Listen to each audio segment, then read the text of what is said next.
नमस्कार, राष्ट्र की बात के साथ मैं हूं मानक गुप्ता। तो शाम के 5 बज रहे हैं और कर्नाटक में चुनाव प्रचार अब खत्म हो रहा है। सारा जोर, सारा शोर थम रहा है। बस 3 मिनट की बात है।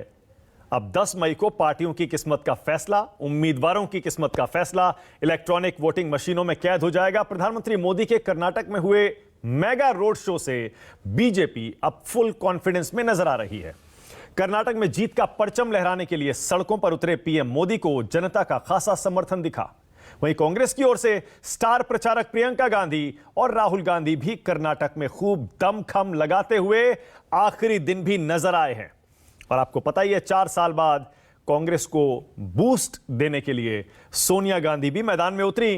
अब कांग्रेस कर्नाटक में अपने मैनिफेस्टो में तमाम तरह के वादे करते हुए दिखाई दी, लेकिन राजनीतिक दलों के प्रचार अभियान ने कई नए सियासी मुद्दे भी खड़े कर दिए। बीजेपी ने भी कई तरह के वादे अपने मैनिफेस्टो में किए। वाकई जनता से जुड़े, सीधे जुड़ने वाले मुद्दे भी थे, लेकिन कुछ राष्ट्रीय भावनात्मक मुद्दे भी उसमें थे। खूब बयानबाजी हुई, छींटाकशी हुई, आरोप प्रत्यारोप हुए, गाली गलौज भी हुए। उस प्रचार में कुल मिलाकर कौन भारी पड़ता दिखा, आज राष्ट्र की बात में यह पूछेंगे। आखिरी दिन प्रियंका गांधी ने फिर बीजेपी पर आज निशाना साधा। वहीं पूर्व सीएम येदियुरप्पा ने पलटवार करते हुए प्रियंका गांधी का यूपी वाला रिपोर्ट कार्ड दिखा दिया। अब सवाल उठता है, कर्नाटक में कौन जीत रहा है?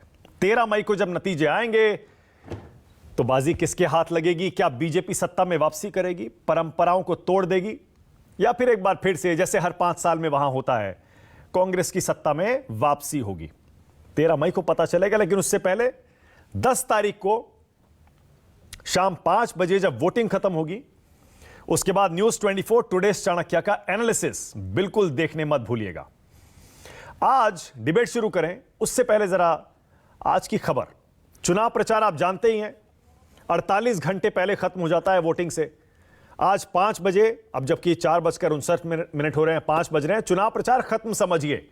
अब 10 तारीख को मतदान होना है और फिर 13 मई को कर्नाटक की सत्ता किसके हाथ लगेगी यह पता चल जाएगा। न्यूज 24 ने काउंटिंग डे की भी तैयारी पूरी कर ली है और उससे पहले वोटिंग डे की भी। वोटिंग डे पर आपको पल पल की ग्राउंड जीरो रिपोर्ट मिलेगी और फिर जाहिर है नतीजे वाले दिन तो आपको पता ही है क्या होने वाला है।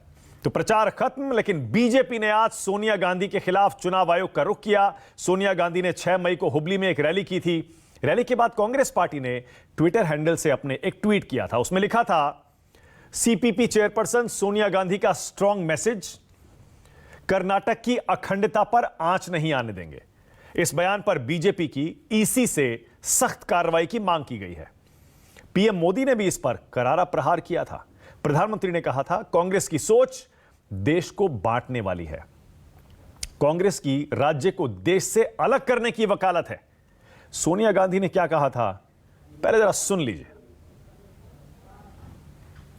आपको सिर्फ यह भरोसा दिलाना चाहती हूं कि कांग्रेस हर हाल में आपका विश्वास कायम रखेगी और आपसे किए गए एक एक वादे, चाहे वह गृह लक्ष्मी हो या युवा निधि हो, चाहे अन्नभाग्य हो, सभी को दिलो जान से पूरा करेगी। जाहिर है अखंडता वाली बात जो कांग्रेस ने अपने ट्विटर हैंडल से लिखी थी, उस पर बीजेपी अब इलेक्शन कमीशन में शिकायत कर रही है। वैसे प्रियंका गांधी ने विजयनगर में रोड शो किया है। रोड शो के दौरान प्रियंका ने बीजेपी पर एक बार फिर से हमला किया। प्रियंका ने कहा, कर्नाटक में 40% कमीशन वाली सरकार, कांग्रेस बहुत आश्वस्त और आशान्वित है। सीटों को लेकर मैं कोई भविष्यवाणी नहीं करूंगी। कर्नाटक अब भ्रष्टाचार का अंत चाहता है। Confident and we are very hopeful. Unfortunately, I am not a predictor of numbers. I can only say that the response that we have got from the public, and as you heard in this very meeting, they want an end to corruption. Priyanka Gandhi बोली तो BJP की तरफ से पूर्व CM Yediyurappa Priyanka पर पलटवार करते हुए दिखे। उन्होंने कहा, आज की तारीख में कांग्रेस बस डूबता हुआ जहाज है। राहुल प्रियंका ने यूपी में 4-5 महीने प्रचार किया था, नतीजा क्या हुआ? कांग्रेस सिर्फ 2-3 सीटें जीत पाई। यानी यूपी का रिपोर्ट कार्ड अब कर्नाटक के चुनाव में ले आए हैं बीजेपी के पूर्व सीएम येदियुरप्पा। पीएम और गृह मंत्री ने कर्नाटक में रोड शो, रैलियां की। येदियुरप्पा कह रहे हैं, और वो कह रहे हैं, मुझे विश्वास है हम कम से कम 135 सीटें जीतेंगे। My dear friend, I am telling you, 101%, we are going to win more than 130 seats, and we are going to form the government without anybody's support. And Modi ji and Amit Shah is touring in the state like anything because of all their support and Bommai's government performance. And we are going to win more than 130 to 135 seats this time. अब कर्नाटक चुनाव पर केंद्रीय गृह मंत्री अमित शाह ने भी बड़ा दावा किया है। उन्होंने कहा बहुमत से बीजेपी की सरकार बनेगी, कर्नाटक की जनता कांग्रेस को जवाब देगी, पीएम मोदी की पॉपुलैरिटी वोट में जरूर बदलेगी। कर्नाटक में मुस्लिम आरक्षण गैर संवैधानिक था, जो रिजर्वेशन है वो सुप्रीम कोर्ट से भी नहीं हटेगा। कांग्रेस मुस्लिम आरक्षण 6% कैसे करेगी वो बताए, किसका आरक्षण कम करेगी? पीएम के लिए अपशब्द कहे, जनता ने जवाब दिया, कांग्रेस का कर्नाटक के लोग गेम प्लान फेल कर देंगे। कर्नाटक के किसानों से भी कांग्रेस ने झूठे वादे किए। जरा सुन लीजिए समाचार एजेंसी एएनआई को आज अमित शाह ने जो इंटरव्यू दिया उसमें क्या कहा, सुनिए। एक बहुत बड़ा उत्साह डबल इंजन की सरकार बनाने के लिए वहां दिखाई पड़ता है। मोदी जी की लोकप्रियता अमाप और अपार है और ये सीधी वोट में कन्वर्ट हो रही है। स्पष्ट रूप से दिखाई पड़ता है कि हम पूर्ण बहुमत के साथ भारतीय जनता पार्टी वहां सरकार बनाएगी। और अमित शाह पहले भी कह चुके हैं, न्यूज 24 से बातचीत में भी कह चुके हैं, वो कह चुके हैं कि बहुमत के आंकड़े से 15 सीटें हम ज्यादा जीतेंगे। यानी 128 के आसपास का आंकड़ा अमित शाह पहले ही बता चुके हैं। हालांकि येदियुरप्पा 135 का आंकड़ा दे रहे हैं। मतदान से पहले 10 तारीख को वोटिंग है। उससे पहले पश्चिम बंगाल की सीएम ममता बनर्जी ने भी आज कर्नाटक के लोगों से अपील कर दी कि बीजेपी को हराओ। कर्नाटक के भाई बहनों से अपील है कि बीजेपी को वोट ना करें, ऐसा ममता बनर्जी ने आज कहा है। बीजेपी देश के लिए खतरनाक है, सभी विकास के लिए वोट करें। यानी चुनाव प्रचार खत्म होने से ठीक पहले ममता बनर्जी ने एक तरह से इशारों में कांग्रेस के लिए वोट मांग लिया है। राष्ट्र की बात में हमारा आज का सवाल आपकी टीवी स्क्रीन पर आ रहा है। प्रचार हुआ खत्म, कौन जीत रहा है कर्नाटक चुनाव? और दूसरा, बीजेपी ने क्यों दिखाया प्रियंका का यूपी रिपोर्ट कार्ड? आज मेरे साथ बीजेपी और कांग्रेस की तरफ से के शर्मा और चरणजीत सिंह सापरा आ गए हैं। के शर्मा वर्सेस सापरा जी होगा थोड़ी देर में, लेकिन उससे पहले मेरे साथ 3 वरिष्ठ पत्रकार और राजनीतिक विश्लेषक और साथ ही संजय कुमार के रूप में देश के माने सेफोलॉजिस्ट मेरे साथ जुड़ गए हैं। मेरे साथ विनोद अग्निहोत्री जी यहां स्टूडियो में हैं, संजीव श्रीवास्तव जुड़ गए हैं और संजय जी को भी आप देख पा रहे हैं। आप सभी का स्वागत। संजय जी, आप ही से शुरू करूंगा क्योंकि आप तो चुनाव के एक्सपर्ट हैं।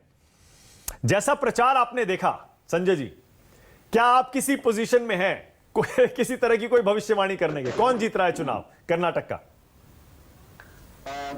मुझे लगता है 5 बज गए हैं और 5 बजे के बाद कोई भी भविष्यवाणी नहीं की जा सकती है। और जिस समय 10 मई जब तक की वोट ना पड़ जाए तो मुझे लगता है भविष्यवाणी से बचनी चाहिए, इस कंट्रोवर्सी से बचे रहना चाहिए। और कंट्रोवर्सी से बचे रहने की वजह एक और भी है कि जिस तरह से प्रधानमंत्री मोदी ने प्रचार किया है पिछले अगर हम कहें 5-7 दिनों में, इनिशियली जब तमाम सर्वेज आ रहे थे वो एक तरह से रुझान बता रहे थे। वो रुझान बता रहे थे कि भाई कांग्रेस जो है वो आगे दिख रही है। सारे सर्वे, ऑलमोस्ट सारे सर्वे एक और रुझान दिखा रहे थे, लेकिन हर सर्वे इस बात की ओर इशारा भी कर रहे थे कि अभी प्रधानमंत्री मोदी का प्रचार होना बाकी है। तो पिछले जो 5-7 दिनों में प्रचार हुआ उसका कुछ ना कुछ तो असर पड़ा होगा।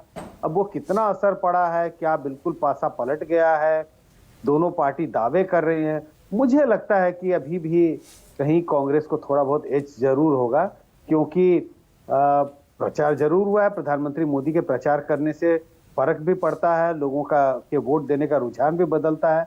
लेकिन चूंकि कांग्रेस काफी आगे दिखाई पड़ रही थी, अगर हम 10-15 दिन पहले की बात करें, तो शायद अभी भी कांग्रेस को थोड़ी बहुत बढ़त होगी। ओके, बहुत बढ़िया। संजीव श्रीवास्तव, संजीव, भविष्यवाणी ना करते हुए अगर एनालाइज करें, प्रचार में कौन भारी दिखा और क्या वाकई जो पहले कांग्रेस आगे दिख रही थी, प्रधानमंत्री ने वो थोड़ा सा उसको पीछे खींच लिया है क्या? आपका विश्लेषण। देखिए, अभी संजय जी ने जिस तरह से शुरू किया, मैं तो बिल्कुल उसमें आ गया था कि अब हम सब बोलेंगे क्या जब कुछ भविष्यवाणी कर ही नहीं सकते, कुछ बात कर ही नहीं सकते। लेकिन इन्होंने खुद ही वो डिस्क्लेमर लगा के अपना पूरा विश्लेषण कर दिया। सो थैंक यू संजय कि आपने हमारे लिए भी राह खोली कि भी बोल तो सकते हैं।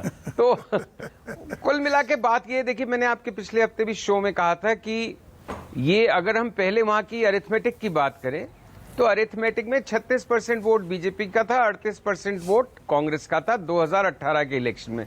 38% पे कांग्रेस को 80 सीट मिली थी और बीजेपी 100 को पार करी थी। मतलब डिस्प्रोपोर्शनेट नंबर ऑफ सीट्स मिलती हैं क्योंकि बीजेपी का वोट कॉन्सेंट्रेटेड था। अब की बार बीजेपी का वोट शायद उतना कॉन्सेंट्रेटेड नहीं हुआ क्योंकि उसने ओल्ड मैसूर रीजन में भी अपने कैंडिडेट्स जोरदार तरीके से खड़े किए, जहां वो एक किस्म का वॉक ओवर देते थे और जेडी कांग्रेस की डायरेक्ट फाइट होने देते थे। तो एक तो दूसरी बात, अगर आप पिछले तमाम इलेक्शंस की पे नजर डालेंगे तो नेशनल इलेक्शंस और स्टेट इलेक्शंस में, तो नेशनल इलेक्शन के मुकाबले में स्टेट इलेक्शन में बीजेपी का वोट परसेंटेज एवरेज 10% गिरता है। तो एक वो बात इसलिए मैं कह रहा हूं कि प्रधानमंत्री का बिल्कुल एक करिश्मा है, जलवा है, वो सीटें और वोट्स पे असर डालते हैं। बट ये भी ध्यान रखें कि वो नेशनल इलेक्शंस में ज्यादा डालते हैं, असेंबली में उसके मुकाबले 10% उनकी इफेक्टिविटी या एफिकेसी कम हो जाती है। तो अब की बार अगर 36% से, और जहां जहां इलेक्शंस हुए हैं, लास्ट टाइम मुझे किसी ने करेक्ट किया था जिस पे मैं करेक्टेड हूं कि हाँ गुजरात में ऐसा नहीं हुआ था, लेकिन यूपी में भी सरकार बनी लेकिन थोड़ा वोट परसेंट कम हुआ था। तो उसी अनुपात में जिस तरह से कर्नाटक का माहौल है, अगर वोट परसेंटेज बीजेपी का कम होता है, अगर एंटी इनकम्बेंसी रहती है, तो एक आध वोट परसेंट गिरने से ही खेल बिल्कुल अलग हो जाता है। और ऐसा माहौल में एक हफ्ते पिछले था, मतलब कौन सी तारीख से, करीब 25 तारीख से 30 तारीख तक, तो अप्रैल में, तो ऐसा कहीं नहीं लगा कि कोई वेव चल रही है बीजेपी की प्रो इनकम्बेंसी की और एंटी इनकम्बेंसी नहीं है। अगेंस्ट में ही वेव नहीं थी लेकिन प्रो में भी वेव नहीं थी। तो बढ़ेगा कैसे मत प्रतिशत, तो उसी आधार पे ये पहुंचा हूं इस कुल मिला के इस नतीजे पे कि कांग्रेस को एज है। बस उसमें फर्क यही है। अब इफ एंड बट लगाने की कोई बात नहीं है कि भाई ऑर्गेनाइजेशनली कांग्रेस स्ट्रांग है, लास्ट में पीएम ने क्या किया, लेकिन ऑर्गेनाइजेशनली कर्नाटक में जो आपने कहा ना प्रियंका का रिपोर्ट कार्ड क्यों दिखाया बीजेपी ने, तो कर्नाटक कांग्रेस और यूपी कांग्रेस में उतना ही अंतर है जितना आकाश और पाताल में, कोई कंपैरिजन नहीं है। कर्नाटक में कांग्रेस जिंदा है, बाकायदा जीवंत है, धड़ल्ले से चुनाव लड़ रही है और मजबूत नेता है, मजबूत स्थानीय कद्दावर नेता है। तो अब कांग्रेस के वो दिन नहीं है कि आला कमान आके चुनाव जितवा जाएगा। अब आला कमान एक सप्लीमेंट्री रोल प्ले कर सकता है अगर जमीन अच्छी है, मजबूत है, रीजनल पार्टी की तरह से रीजनल लीडर स्ट्रांग है, ऑर्गेनाइजेशन जमीन पे स्ट्रांग है जैसे कर्नाटक में है, तो प्रियंका राहुल का भी कुछ असर पड़ेगा। जहां वो सारी चीजें गायब है, रीजनल लीडरशिप, जमीन पे ऑर्गेनाइजेशन, तो प्रियंका राहुल कोई भी कुछ नहीं कर सकता। तो ये कांग्रेस, जो यूपी की बात का भी मैंने लगे हाथों उत्तर दे दिया, बट बीजेपी का तो ऑर्गेनाइजेशनल स्ट्रक्चर बहुत स्ट्रांग है, इसलिए वो कड़ी फाइट दे रही है और हारेगी भी तो अंतिम समय तक ऐसा लगेगा कि फाइट में है। लेकिन definitely to sum up your question, Congress को डिसाइडेड एज दिख रही है मुझे। Okay, all right. Vinod ji, प्रचार पर नजर डालें। देखिए, के शर्मा और चरणजीत सिंह सापरा बिल्कुल बेताब हैं, उनको पता है कि आज प्रचार खत्म हुआ है तो आज का और मौका है। लेकिन अगर प्रचार पर ही विनोद जी नजर डालें, जाहिर है कि बीजेपी के पास ज्यादा रिसोर्सेज हैं हर तरह से, पर कर्नाटक में कांग्रेस भी कमजोर नहीं है। दोनों के प्रचार को अगर आप एनालाइज करते हैं तो आपको क्या समझ में आता है? जाहिर है बीजेपी प्रधानमंत्री पर, खासतौर से जब बहुत सारे नेता पार्टी छोड़ के जाने लगे थे, उसके बाद थोड़ा सा उन्होंने ग्राउंड रिकवर भी किया, और कांग्रेस मोमेंटम के साथ आपको लगता है कि शुरू से लेकर आखिर तक उसी मोमेंटम में दिखाई दी है, जबकि बीजेपी ने आखिरी के 5-7 दिनों में, 10 दिनों में ग्राउंड रिकवर किया है। देखिए, इस चुनाव में बीजेपी की, जैसे बीजेपी चुनाव लड़ती रही है जब कांग्रेस की केंद्र में सरकार होती थी, उस अंदाज से कांग्रेस ने कर्नाटक में चुनाव लड़ा है। मैं इसलिए कह रहा हूं कि मान लीजिए जब यूपीए के ज़माने की बात करें तो पूरा स्टेट को, किसी स्टेट का इलेक्शन होता था तो बीजेपी तो कांग्रेस निर्भर होती थी सोनिया गांधी और राहुल गांधी पर। उनके स्टेट लीडर्स का कहीं अता पता नहीं होता था, किसी भी राज्य में आप जाएं। इस बार क्या हुआ कि बीजेपी ने पूरा चुनाव मोदी जी पर केंद्रित करके लड़ा है। आप बताइए, मोदी जी और अमित शाह जी और नड्डा जी तो पार्टी अध्यक्ष हैं, इसके अलावा बीजेपी के किसी स्टेट लीडर का नाम आपको कहीं प्रचार में या सुर्खियों में नहीं मिला। बसवराज बोम्मई चीफ मिनिस्टर है, वो वैसे ही कांग्रेस के स्थानीय नेताओं ने, जैसा संजीव भाई कह रहे थे, पूरा चुनाव लड़ा और उसमें सप्लीमेंट्री रोल किया राहुल गांधी, प्रियंका गांधी ने और लास्ट में सोनिया गांधी ने। अब स्थानीय नेताओं में खुद मल्लिकार्जुन खड़गे जो कांग्रेस के अध्यक्ष हैं, इस फैक्टर को भी हमको देखना चाहिए, क्योंकि उन्होंने जो वोट मांगा है, उन्होंने कहा जैसे मोदी जी गुजरात में कहते थे मैं गुजरात का बेटा हूं, तो मैं कर्नाटक का बेटा हूं, तो उन्होंने वही कार्ड यहाँ कर्नाटक में खेला, कर्नाटका वाला। अब कितना असर करेगा कि नहीं करेगा, क्या करेगा। दूसरा दलित कार्ड उनका, तो एक ये कांग्रेस के प्लस के साथ एक एडिशनल एडवांटेज था। दूसरा, जब 2018 में इलेक्शन हो रहे थे तो जो कांग्रेस की सरकार थी सिद्धरामैया की लीडरशिप में, उसके खिलाफ एक एंटी इनकम्बेंसी थी। हाँ, होती है हमेशा। इस बार वो जो एंटी इनकम्बेंसी फैक्टर है वो कांग्रेस के खिलाफ नहीं है, वो स्टेट गवर्नमेंट के खिलाफ। और अब मोदी जी की को आगे ला करके और एक तरह से प्रचार में फ्रंट उस पर ला के झोंक करके बीजेपी उस एंटी इनकम्बेंसी को कितना कम कर पाई है ये तो बाद में पता चलेगा। लेकिन एक बात मैं कहूँगा कि अगर नेक टू नेक फाइट होगी तो बीजेपी चुनाव निकालने में सिद्धस्त है। कांग्रेस को तभी फायदा होगा जब कांग्रेस काफ़ी आगे रहे। मतलब जैसे हिमाचल में 25 और 40 का फर्क हुआ। अगर नेक टू नेक हुआ तो फिर कांग्रेस के साथ दिक्कत वही है जो गुजरात में 2017 में हुई थी, पाले पर आते आते फिर जो है सांस उखड़ने लगती है। तो इसलिए नेक टू नेक में तो बीजेपी बहुत तगड़ा लड़ेगी, नो डाउट। लेकिन अगर कांग्रेस, अब जैसा कि संजय जी भी कह रहे हैं, संजीव जी भी कह रहे हैं, संजय और संजीव दोनों नाम मिलते जुलते भी हैं, राय भी दोनों की मिलती जुलती है, तो मतलब उस हिसाब से अगर ठीक ठाक है तब फिर कांग्रेस का फायदा होगा। लेकिन नेक टू नेक में कांग्रेस को भी बहुत फाइट करना पड़ेगा बीजेपी से। ओके संजय जी, एक चीज और बताइए, बार बार कहीं जेडीएस को हम इस बार हर बार नजरअंदाज तो नहीं कर रहे हैं, क्योंकि हर बार किंग मेकर बनी है वो, पिछले कई चुनाव आप देख लीजिए। इस बार चर्चा कम हो रही है कुमार स्वामी की, एचडी देवेगौड़ा की और जेडीएस की। कहीं ऐसा तो नहीं कि अचानक 13 तारीख को 30, 40, 45 सीट जीतकर और जेडीएस किंग मेकर बन जाए अचानक? क्या यह संभावना है? आपने दो तरह के आंकड़ों का जिक्र किया, एक तरफ 30 और दूसरी तरफ 45। तो 30 सीटें जीतना बहुत कोई अद्भुत नहीं होगा। मुझे लगता है जितना जेडीएस का जितना जनाधार पहले रहा है, अगर आप लगातार पिछले 4 या 5 विधानसभा चुनाव को देखें, 4 चुनाव को कम से कम देखें, तो उनका वोट 16% से लेके 19, 19.5 तक रहा है। और सीटों को देखें तो करीब 27 से लेके 40, 42, 50 तक भी वो जाते हैं। तो मुझे लगता है कहीं ना कहीं वो 30-32 सीटें जीत सकते हैं, इसमें कोई अनहोनी बात नहीं होगी। लेकिन हाँ, मुझे ऐसा नहीं लगता है कि वो पार्टी इतनी उसका जो जनाधार इतना गिर गया है कि वो 15-20 सीट वाली पार्टी हो जाएगी, या पॉपुलैरिटी इतनी बढ़ गई है कि कोई वो 50-60 सीटें जीत के आ रही है, ऐसी स्थिति दिखाई नहीं पड़ती। 25-30 सीटें जीतने की हैसियत तो बिल्कुल जेडीएस की दिखाई पड़ती है। एक चीज में हाँ विनोद जी, जेडीएस देखिए 2013 में उसकी 40 सीटें थी और बीजेपी की भी शायद 40-41 सीटें थी, लगभग बराबर 40 सीटें थी। और कांग्रेस की 122 सीटें थी। तो कुल मिला के ऐसा नहीं कि जेडीएस की सीटें ज़्यादा आ जाएं तो कांग्रेस का नुकसान होगा या कम आ जाएं, ये भी बड़ा हम लोगों का एक मिसकंसेप्शन है। 40 और 2018 में जेडीएस की 37 सीटें थी और कांग्रेस की सीटें 80 हो गई थी घट करके। तो वो अलग अलग इलाके का अलग अलग असर पड़ता है, इसलिए जेडीएस। और जहाँ तक इसकी बात है, इस बार हम जो ग्राउंड रिपोर्ट देख रहे हैं और जो लोग वहां से घूम कर आए हैं, मैं पर्सनली ओल्ड मैसूर के एरिया में नहीं गया हूं, लेकिन वहां से रिपोर्ट ये है इस बार जेडीएस की हालत खराब है। हाँ, ये सर्वे भी बता रहे हैं, ये सर्वे भी बता रहे हैं कि जेडीएस की हालत इस बार कमजोर है। और बड़ा दिलचस्प एक सर्वे ने एक चैनल के सर्वे ने ये दिखाया कि बीजेपी का vote percentage old Mysore region में बढ़ रहा है, सीटें नहीं बढ़ रही हैं, लेकिन उसका फायदा कांग्रेस को हो रहा है, सीटें कांग्रेस की बढ़ रही हैं। ये एक सर्वे में दिखाया। तो ये भी कई चीजें, कई फैक्टर्स हैं जिनको हम लोगों को एनालाइज करना पड़ेगा 13 मई के बाद। के शर्मा और चरणजीत सिंह सापरा। के शर्मा, अमित शाह कह रहे थे 128, उनका आंकड़ा जो है हर चुनाव से पहले वो एक अपना असेसमेंट देते हैं, उनका 128 का है। आज येदियुरप्पा जी ने 135 कह दिया है। आपका आंकड़ा क्या है? कौन सा वाले के साथ आप जा रहे हैं के शर्मा? नहीं मानक जी, वहाँ निश्चित जो जिस तरह से चुनाव प्रचार हुआ है और जिस ढंग से कर्नाटक की जनता का जो जन समर्थन देखने को वहाँ पर मिला है, चाहे माननीय प्रधानमंत्री जी के आप रोड शो में देख लें या अमित भाई के देख लें या सभाओं में देख लें या जिस तरह से मुद्दे वहाँ पर डेवलप हुए, मैं निश्चित तौर से कह सकता हूँ कि हम वहाँ पर अपनी बहुमत से अधिक जाकर जो है सरकार वहाँ पर बना रहे हैं। अभी मैं सुन रहा था, सभी वरिष्ठ लोग यहाँ बैठे हैं आपके चैनल में, संजय जी ने भी बताया सारी बातें कि वहाँ क्या है।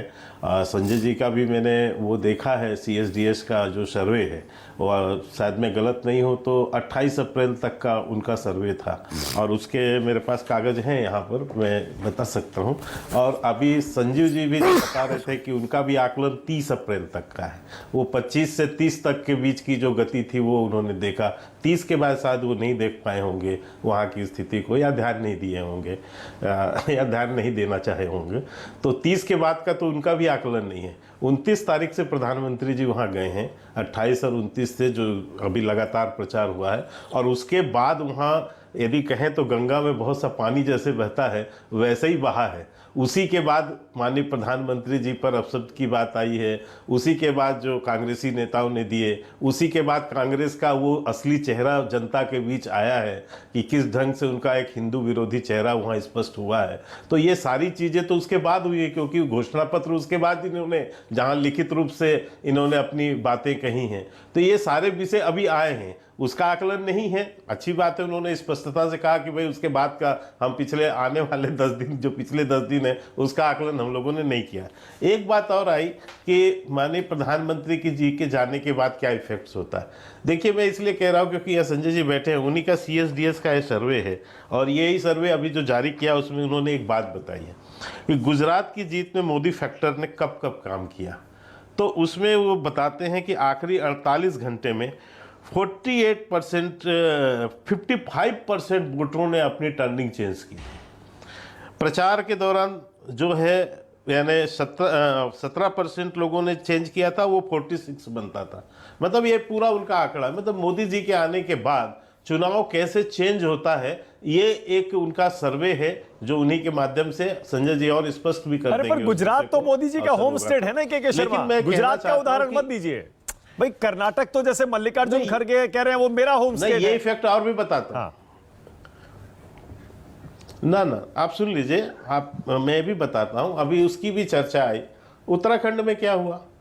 उत्तराखंड में हमने जब रिपीट किया, वहां पर कोई मानने को तैयार था क्या कि उत्तराखंड में आप जो है जीत जाएंगे चुनाव।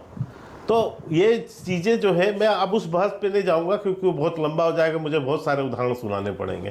तो खैर वो सब विषय नहीं है। मैं इतना ही कह सकता हूं कि आज वहां पर कांग्रेस की जो हार हमें दिखती है, उसका कारण हम आपको बताना चाहते हैं मोटे तौर पे। मानक जी, कांग्रेस यदि अपने मुद्दे पर टिकी होती तो हम समझते कि मुद्दा जो है वहां तक जा रहा है और ये जीत की आशा कर रहे हैं। जब इन्होंने मुद्दा बदला वहां पर अपने चुनाव का, ये माननीय प्रधानमंत्री जी पर कूद पड़े, इनका पूरा जो है एक चेहरा सामने आया जो इनके घोषणा पत्र से स्पष्ट हो गया कि इनको ध्रुवीकरण करना था, इनको तुष्टीकरण करना था। और फिर जब मुस्लिम आरक्षण को लेके इनके नेता ये कहने लगे कि भाई 6%, पहले तो 4% था, अब तो सरकार में आएंगे तो 6% कर देंगे।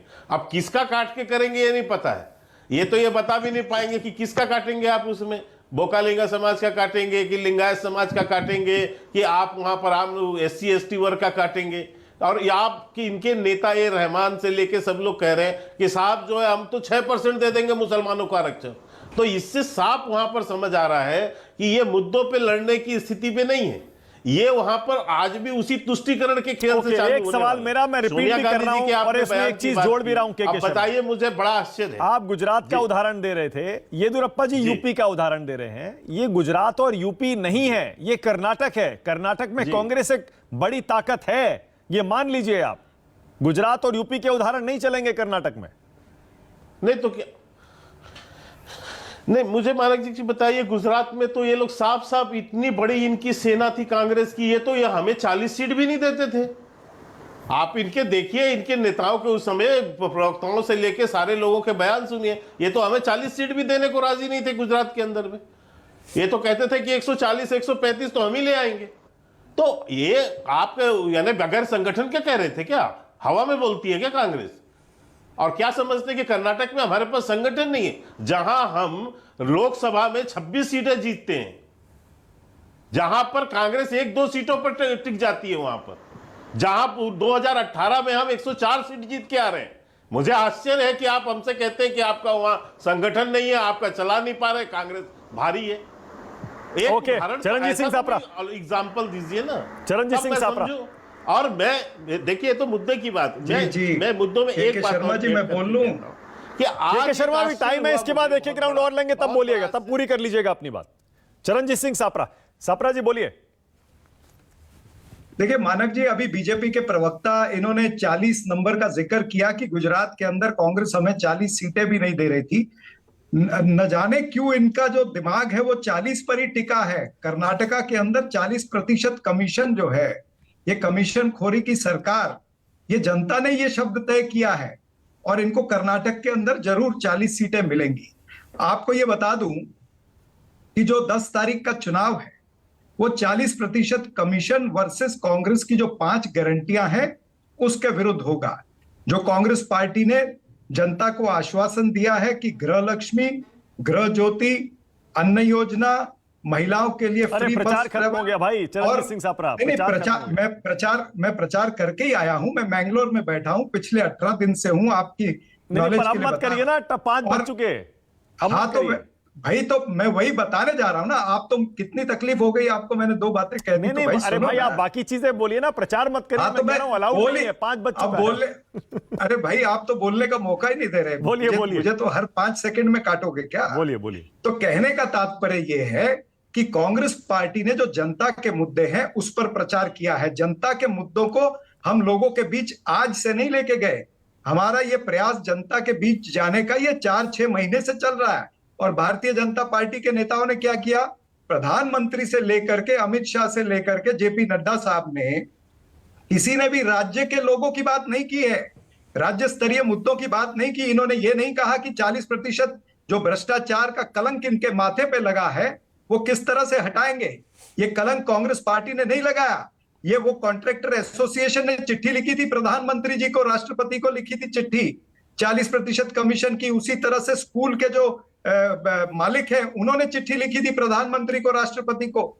ये कलंक इनके सिर पे लगा है जो ये उतार नहीं पा रहे हैं। और दूसरी बात ये है कि जो भारतीय जनता पार्टी से जिस तरह से आपने देखा कि बड़े से बड़े नेता से लेकर छोटे से छोटे नेता, यानी कल तक भारतीय जनता पार्टी से लोग कांग्रेस पार्टी में शामिल हो रहे हैं। आपको बता दूं कि 57 आदमी तो मेरे पास मैंने देखे हैं, जो मैं 22 कॉन्स्टिट्यूएंसी में घुमा हूं। 57 लोग इस 22 कॉन्स्टिट्यूएंसी में भारतीय जनता पार्टी से कांग्रेस पार्टी में आए हैं। और कोई पहले ये रहा है, महापालिका का सदस्य रहा है, कोई पहले आमदार रहा है, एमएलए रहा है, इस तरह से।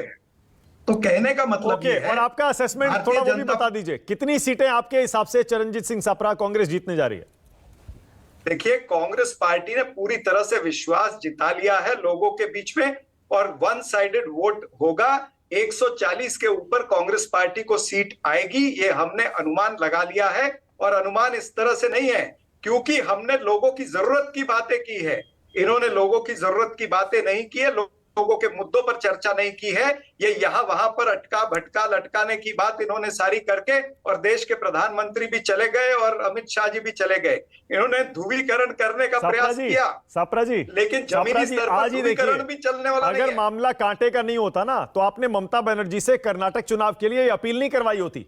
ममता बनर्जी प्रचार खत्म होने से ठीक पहले अपील कर रही है बीजेपी को हरा दो। हमने अपील नहीं करी, उन्होंने अपने आप करी। जब वो देख रही है देश के अंदर ध्रुवीकरण करने वाली, नफरत फैलाने वाली पार्टी अगर कर्नाटका में बढ़ जाएगी तो उससे देश का नुकसान होगा, उससे देश के संविधान को चोट पहुंचेगी। इसलिए उन्होंने अपने आप करा है कि कांग्रेस के बोलने पर ममता बनर्जी ने ये निर्णय दिया, ये इस तरह से स्टेटमेंट दिया। मुझे नहीं लगता है, ये कहीं ना कहीं आप गलत कह रहे हैं। अच्छा सापरा जी, एक सवाल और, उसके बाद के शर्मा जवाब देने को बेताब हैं।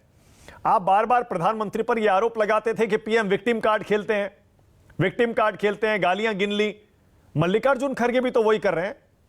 वो कह रहे हैं कि मुझे मारना चाहते हैं, मार दीजिए।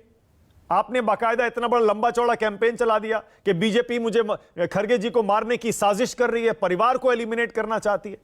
अब खरगे जी खुद कह रहे हैं मारना चाहते हो मुझे मार दो, जैसे विनोद जी ने भी बताया, वो खुद कह रहे थे मैं तो आप ही का हूं, मैं तो मरने के लिए तैयार हूं, ये ऑडियो टेप भाई, ये ऑडियो टेप आई है और audio tape Bharatiya Janata party का उम्मीदवार है। भारतीय जनता पार्टी का उम्मीदवार जिसके ऊपर 40 केस हैं, वो व्यक्ति इस तरह की बात कर रहा है, तो क्यों नहीं उसके ऊपर चर्चा होनी चाहिए?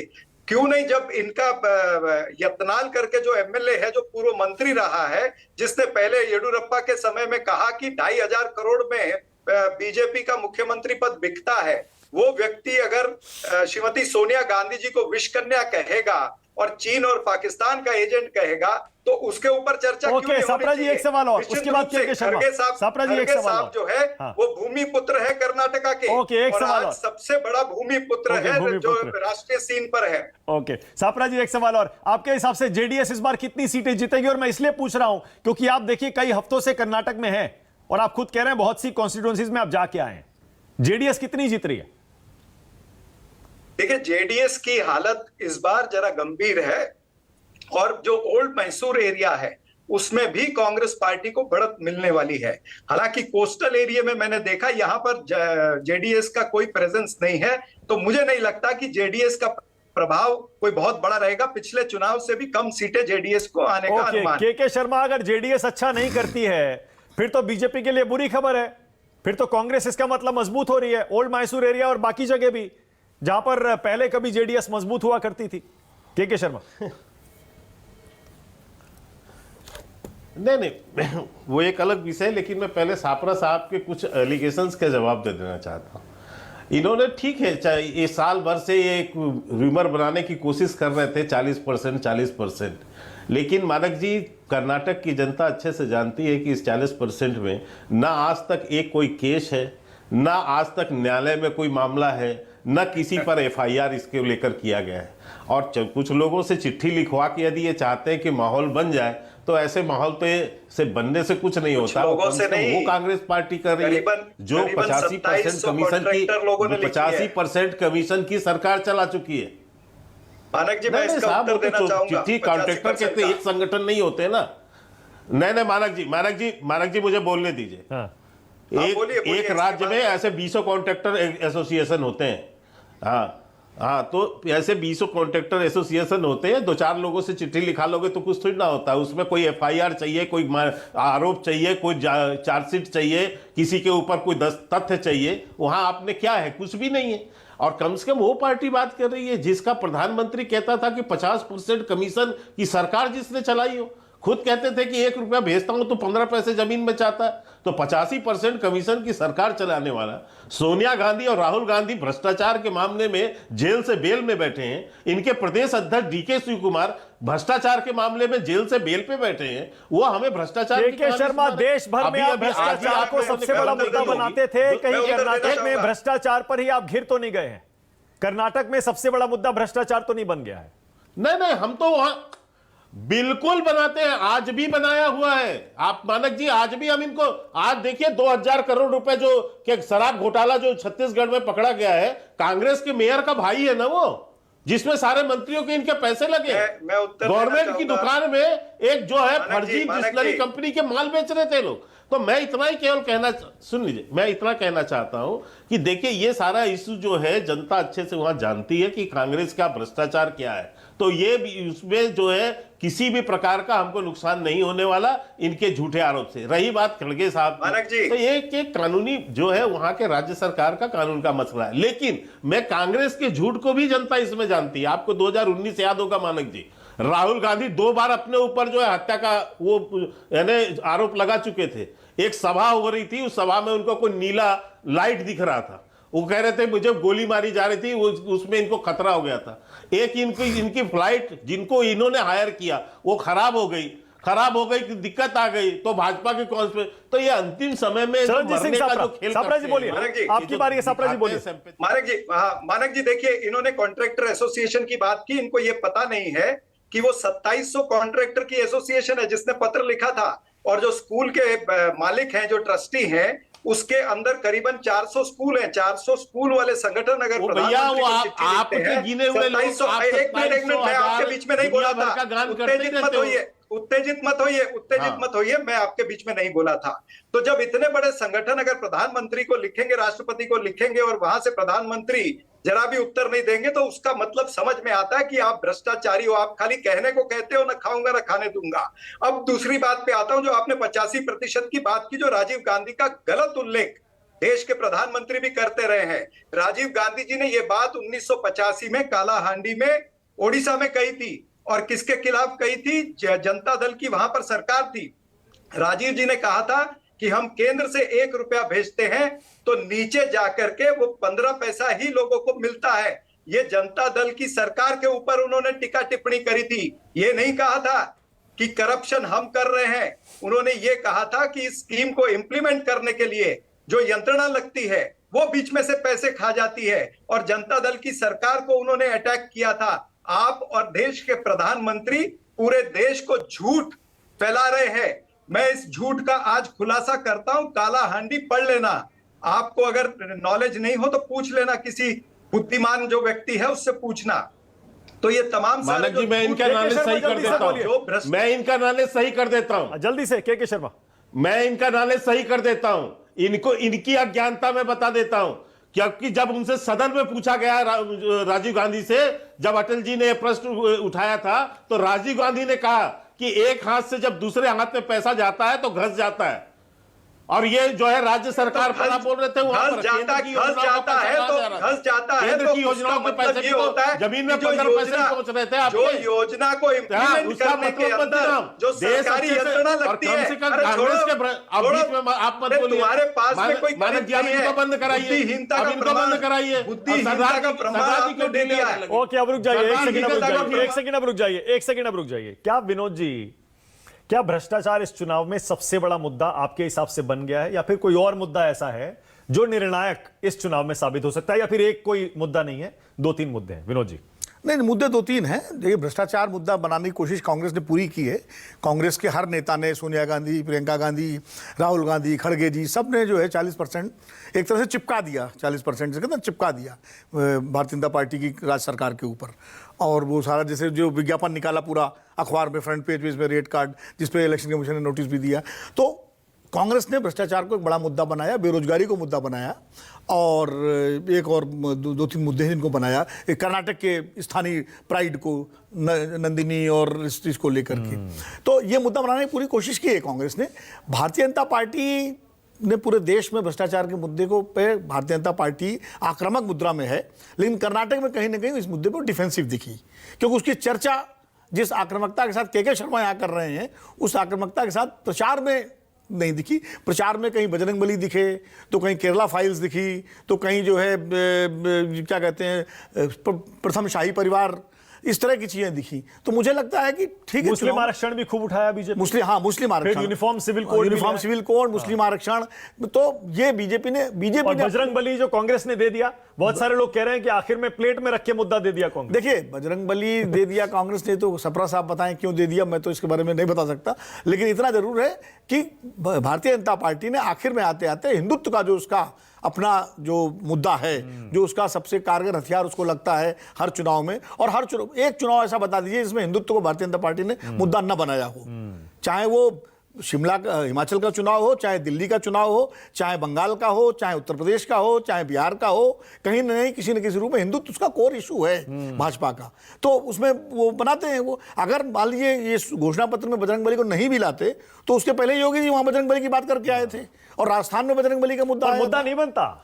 नहीं, अगर कांग्रेस ने मैनिफेस्टो में लिखा नहीं, हाँ, उससे थोड़ा और बल मिल गया उसको। लेकिन ये जरूर है, तब शायद प्रधानमंत्री जी शायद बजरंगबली का नारा नहीं लगाते सभाओं में, ये हो सकता है। लेकिन मुद्दा वो बनाया, तो भारतीय जनता पार्टी चुनाव को पूरी तरह से हिंदुत्व के मुद्दे पर लड़ रही है, और कांग्रेस जो है स्थानीय मुद्दे पर लड़ रही है। Right, okay. संजय जी, आपने भी सर्वे किया है, और आपका ग्राउंड का असेसमेंट संजय जी क्या है? सबसे बड़ा मुद्दा क्या भ्रष्टाचार है, या फिर जैसे कांग्रेस ने कोशिश की है, या फिर कोई और 1-2 मुद्दे और हैं उसके साथ साथ?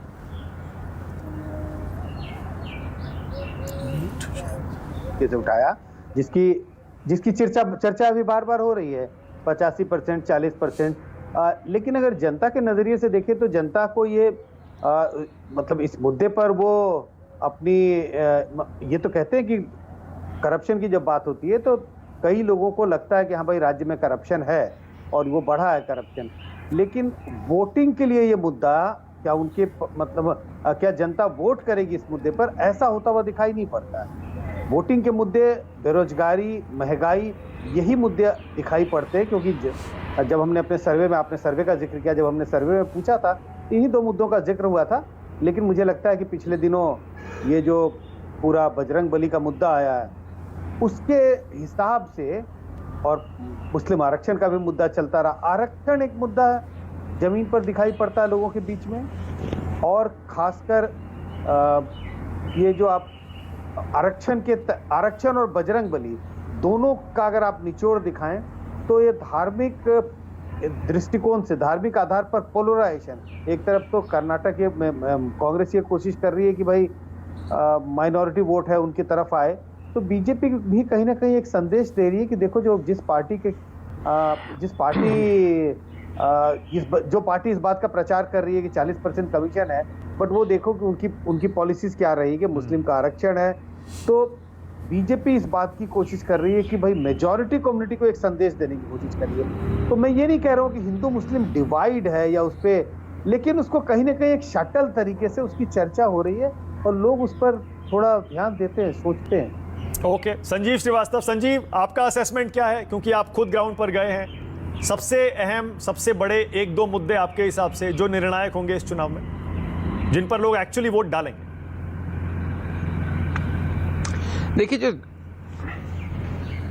देखिए कर्नाटक की हिस्ट्री है सरकार नहीं रिपीट होने की, और वो पिछले संजय मुझे करेक्ट करेंगे अगर मैं गलत कह रहा हूँ, लेकिन पिछले 25-30 साल में वहाँ कोई सरकार रिपीट नहीं हुई, कम से कम इस सेंचुरी में तो नहीं हुई है, 21st सेंचुरी में जहाँ तक मुझे याद आता है सरकार रिपीट। तो एक तो वो ट्रेडिशन है जो अपने आप में एक मुद्दा है कि जो जनता की एक रेस्टलेसनेस होती है, सरकार बदलने की उत्कंठा होती है, वो थोड़ी बहुत जमीन पे वहां पे दिखती है। और मैं ये नहीं कह रहा कि बहुत निर्णायक ढंग से दिखती है, लेकिन वो थोड़ी बहुत ही सफिशिएंट इसलिए होती है कि जैसे मैंने पहले कहा अरिथमेटिक का खेल है ना, सारा खेल तो अरिथमेटिक का, अगर वो थोड़ी बहुत दिखती है, आधा 1% वोट कम होता है तो बीजेपी को प्रॉब्लम हो जाती है 1% वोट गिरने पे, तो क्योंकि पहले ही 2% कम था कांग्रेस से।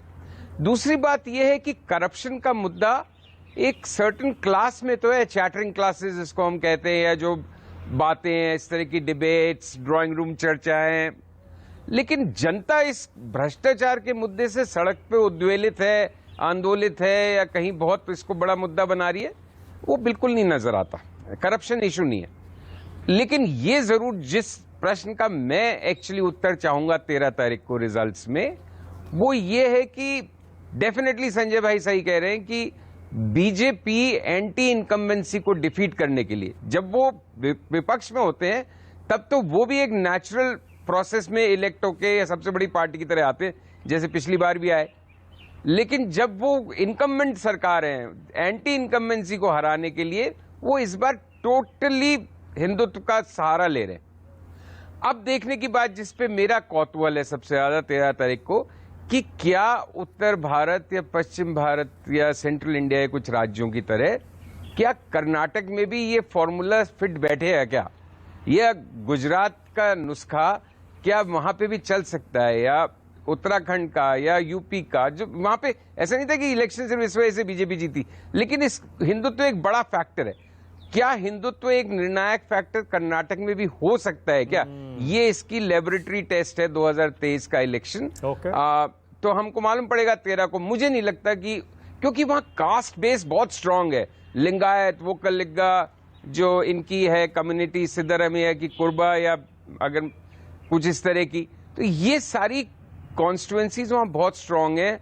मुस्लिम वोट वोकल है, स्ट्रांग है, दलित वोकल है, स्ट्रांग है, और अपेक्षाकृत अब मैं किसी पे टिप्पणी नहीं करना चाह रहा कहीं किसी भी राज्य के वोटर पे, लेकिन ज्यादा मैच्योर वोटर लगा मुझे कर्नाटक में। तो देखते हैं क्या होता है 13 तारीख। ओके विनोद जी जल्दी से। देखिए कर्नाटक के वोटर की जो मैच्योरिटी की बात संजीव कर रहे हैं उसका एक एग्जांपल मैं देना चाहूंगा। 1984 में राजीव गांधी के नेतृत्व में कांग्रेस 400 से ज्यादा सीटें जीत के आई थी, कर्नाटक भी स्वीप किया था, और 4 महीने बाद जब वहां स्टेट इलेक्शन हुए तो उल्टा तो हो रामकृष्ण हेगड़े की जनता पार्टी सरकार भारी बहुमत से जीत के आई, कांग्रेस को रिजेक्ट कर दिया वहां के वोटर ने। तो ये कर्नाटक मैं इसी पे आ रहा था, मैं इसी पे आ रहा था। के शर्मा, टाइम खत्म होने वाला है, आपको एक एक मिनट दोनों को मैं दे सकता हूं। के शर्मा, प्रधानमंत्री मोदी का एक टेस्ट भी इसको मान सकते हैं क्या? 13 तारीख को पता चलेगा कि मोदी जी की लोकप्रियता 24 का चुनाव क्योंकि अब करीब है, इस समय कितनी है? मोदी जी की मानक जी, मोदी जी की लोकप्रियता को लेके तो कोई चिंता नहीं करना चाहिए किसी को, ये तो मैं स्पष्ट कर दूं। लेकिन इतना मैं जरूर कहूं, अभी सब लोगों ने कहा भाजपा हिंदुत्व के मुद्दे, जब कांग्रेस खुलेआम मुस्लिम तुष्टीकरण करेगी, जब खुलेआम धर्म के आधार पर आरक्षण की बात करेगी, जब खुलेआम जो है हिंदुओं की आस्था को चोट करेगी, तो हमें भी हिंदुत्व की बात तो करनी पड़ेगी। जब ये कहेंगे कि हमारी पार्टी, राहुल गांधी कह चुके हैं कि कांग्रेस मुसलमानों की पार्टी है, ये कह चुके हैं कि देश के अंदर सबसे पहला अधिकार अल्पसंख्यकों का, मुसलमानों का है, तो देश के संसाधनों में, तो बहुसंख्यकों का यदि आप अपमान करोगे, बहुसंख्यकों की भावनाओं को ठेस पहुंचाओगे, भगवान राम को काल्पनिक कहोगे, आतंकी संगठन जो है PFI, उसके समर्थन के लिए उसका समर्थन करोगे, SDPI से आप समर्थन मांगोगे, क्या इसे देश भर के मूड से जोड़ के देख सकते हैं? जो भी रिजल्ट आएगा, चाहे बीजेपी के पक्ष में आए या आपके पक्ष में आए। देखिए, मैं आपको बता दूं कि मोदी मैजिक जो है वो इस चुनाव के अंदर फेल होने वाला है, क्योंकि यहां पर महंगाई, बेरोजगारी ये बड़े मुद्दे हैं, और यहीं पर जो जातीय समीकरण है, जिस तरह से एक लिंगायत का एक बहुत बड़ा सेक्शन भारतीय जनता पार्टी के खिलाफ है, वोकालिंगा पहले ही इनके साथ में नहीं थे, इसी तरह से मोगावीरा कम्युनिटी है जो भारतीय जनता पार्टी के साथ होती थी, वो अब भारतीय जनता पार्टी से अलग हो रही है धीरे धीरे। तो ये तमाम सारी चीजें हैं जो जातीय समीकरण, बेरोजगारी, महंगाई और इनका 40% कमीशन, भ्रष्टाचार, ये यहाँ के मुद्दे हैं जिससे भारतीय जनता पार्टी जूझ नहीं पाई है, और ना ही इनका केंद्रीय नेतृत्व यहाँ पर आकर के कोई सफाई दे पाया है। वो केरला स्टोरी और आतंकवाद, तमाम सारी बातें करते रहे हैं, लेकिन वहां पर मणिपुर में जो दंगे हो रहे हैं, यहाँ पर बोलते हैं कि कांग्रेस आएगी तो दंगे हो जाएंगे, और इन्हीं के राज में मणिपुर में दंगे हो रहे खुलेआम, वहां पर कंट्रोल नहीं कर पा रहे हैं। प्रधानमंत्री और अमित शाह मणिपुर को छोड़ करके वहां पर आग लगी हुई है, और वो कर्नाटक के अंदर प्रचार कर रहे हैं, और झूठ पे झूठ, झूठ पे झूठ, जुमले पे जुमला यहाँ पर बोलते जा रहे हैं। तो संवेदनशील सरकार यहाँ पर लोग चाहते हैं। ओके, मेरे पास टाइम खत्म हो रहा है, मैं 10-10 सेकंड और देना चाहता हूं दोनों को, सिर्फ 10-10 सेकंड, लेकिन मैं चाह रहा हूं कोई आंकड़ा अगर दे पाए तो। जैसे 140 का आंकड़ा चरणजीत सिंह सापरा ने तो दे दिया, के शर्मा आपका कौन सा आंकड़ा है, कुछ तो बताइए। अब तो प्रचार खत्म हो गया भाई। नहीं, हमारे बिल्कुल स्पष्ट कर दिया है हमारे नेतृत्व ने बिल्कुल स्पष्ट कर दिया आंकड़ा, और वो निश्चित तौर से हम उस आंकड़े पर जो कर्नाटक की जनता हमें वो समर्थन देने जा रही है। और मैं इतना और बता दूं कांग्रेस को कि आप जो है वहां कुछ भी करें, आपकी पहचान पूरे देश भर में एक तो भ्रष्टाचारी की और दूसरा मुस्लिम तुष्टीकरण। चरणजीत सिंह साहब बोलिए। भारतीय जनता पार्टी 13 तारीख को फिनिश लाइन के नजदीक भी नहीं पहुंचेगी। भारतीय जनता पार्टी का पर्दाफाश होगा, और कर्नाटक जो है पूरे देश को एक संदेश देगा कि यहां से भारतीय जनता पार्टी का यू टर्न शुरू हो रहा है, इनका ग्राफ नीचे गिरना कर्नाटक से शुरू हो रहा है। आप लोगों ने इसी नोट पे खत्म कर रहा हूं। तो प्रचार थैंकफुली कर्नाटक का खत्म हो गया, क्योंकि आपको पता है देश में आजकल चुनाव ऐसे हो गए हैं, जब भी चुनाव का प्रचार होता है भाषा का स्तर बहुत गिर जाता है, बहुत नेगेटिविटी आती है। अब कम से कम वो नहीं होगी कुछ दिन। बहुत धन्यवाद। अब वोटिंग 10 तारीख को, और 10 तारीख को न्यूज़ 24 टुडेज चाणक्य का एनालिसिस देखना मत भूलिएगा शाम 5 बजे से, और फिर 13 तारीख को नतीजे। बहुत धन्यवाद। आज राष्ट्र की बात में आने के आप सबका छोटा सा ब्रेक ले रहा हूं, खबरें जारी। राष्ट्र की बात presented by Patanjali aloe vera gel, pimple, wrinkles, dark circles मिटाए, स्किन को एवर यंग बनाए। Associate sponsor Nerolac paints, beauty gold washable, साफ plus safe, Servo 40 extra, can't do with